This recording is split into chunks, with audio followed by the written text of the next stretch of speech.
Hi, this is Ruth Theresa with One Inspiring Woman, and today I'm in the house with Carmen. Hi. and we have some ghost questions Yes. in the house. Now, I'm was talking to her a little bit ago about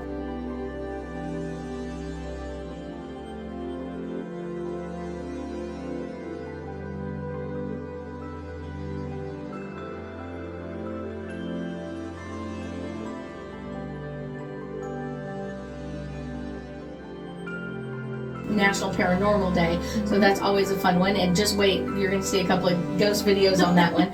But she had a question about a friend of hers, Alice. So tell me all about Alice. Yes, so she just got a new apartment and she's on the 3rd floor, but her neighbor right underneath her has something going on demonic wise. So we're not sure if it's just been there or if she conjured it up, but this thing is bothering her. Like, it's literally hitting the floor to where she could feel it. It's popping its head out to Sally making sure she sees it through the floor. Ooh. So it's at the bottom, it's coming through the floor, and she's in panic mode and she's not knowing how to keep it down. It's just exhausting because she's seen like a weird tell to it, and she'll hear it scrape and just like, what the heck why is it messing with her when it's down there?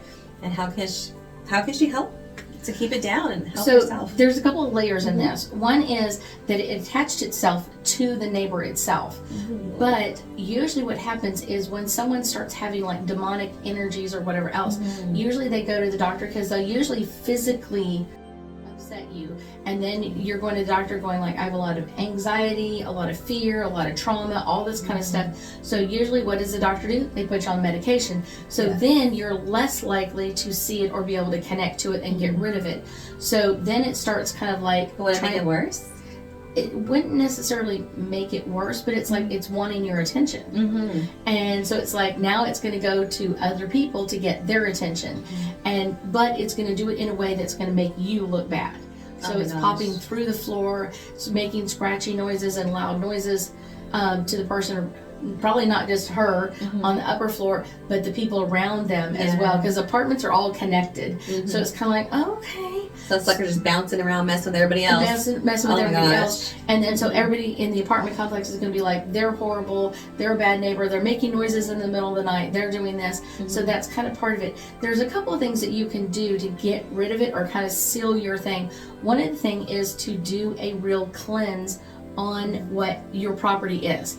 Now, a lot of people do not do cleanses correctly, and so they end up trapping the energy and not releasing the energy, which makes it probably more mad because you trapped it. Because now you've trapped it. Now, one of the things I will tell you is when Carmen's one of my students, I teach you how to release the energy, and a lot of people don't do that because a lot of people will go in and be like, I saged and I did Palo Santo and all that kind of stuff, and it's making it worse. Well, yeah, because you trapped the energy and you didn't release the energy. So that's a very important one. But there's things that you can do to kind of seal energetically on the floor. Working with pink Himalayan sea salt, working with quartz crystals or rose quartz crystals can kind of help seal the floor so that it can't pop through there. That is kind of one of the easiest ones. And then just making sure that whenever you move into a new house or a new apartment, that you are going through and cleansing everything before you move your stuff in. Before you're like, moving guys are coming tomorrow, make sure that you're cleansing that space pretty significantly, especially in apartments, because a lot of times in apartments the turnover is pretty, you know what I'm saying, like every 1 to 2 years someone's moving out and moving in. You never know who's moving in and what they have attached or energy wise. And so I always tell people, like, that's kind of the harsh settings. Or if you share a wall, like I have a couple of clients that live in condominiums or whatever else, condos, and they share a wall with somebody else, and so those are the ones that you really need to be cautious about. Usually if you're in a standalone house, you're not going to have those types of issues. So something demonic that's in the area with them, who would they go to hurt the most, or like it's an easier target as a person? Like, how can their energy be to where they're an easy target now for something demonic? Probably the thing that demonic energy is looking for is the lowest energy in the space. So if you're the one who's more scared, if you're the one who's like, I'm really sad or depressed or not feeling well or whatever else, your energy is going to be lower than everybody else around you, means you're going to be the target.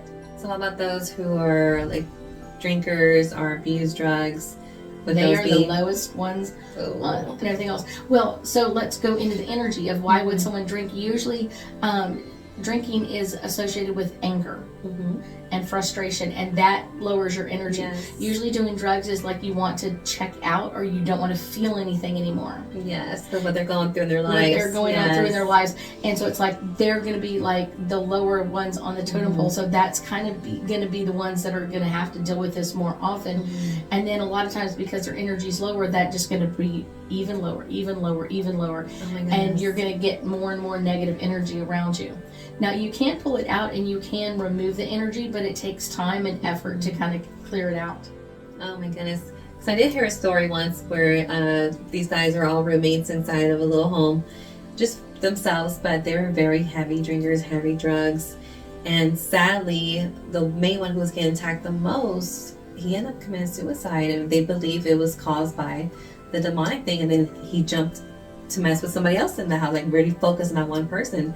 Felt like he was probably trying to take everybody out one at a time. Well, that's kind of weirdly what they try to do, is like, because when you're on the verge of depression and stuff like that, and taking your life, your energy is getting lower and lower and lower and lower. Usually the only time that their energy pops up really, really high is once they've made the decision, like this date I'm going to do it. Their energy will pop up high, and they'll be kind of like, oh, now that this is happening. I will say that's the majority of the time, is that their energy pops up higher. Like, I've already set things in motion. Like, I've already made my plans. Because they're suffering with what they're going through in life, and now they're suffering by seeing this and being tortured by something they can't control. Well, it can't control or don't understand, and it's like all of a sudden the things in my room are moving, or I feel even more depressed, or whatever it is. And a lot of times those people, the ones that are committing suicide or having really, really low energy, the sad part is they're clairsensitives.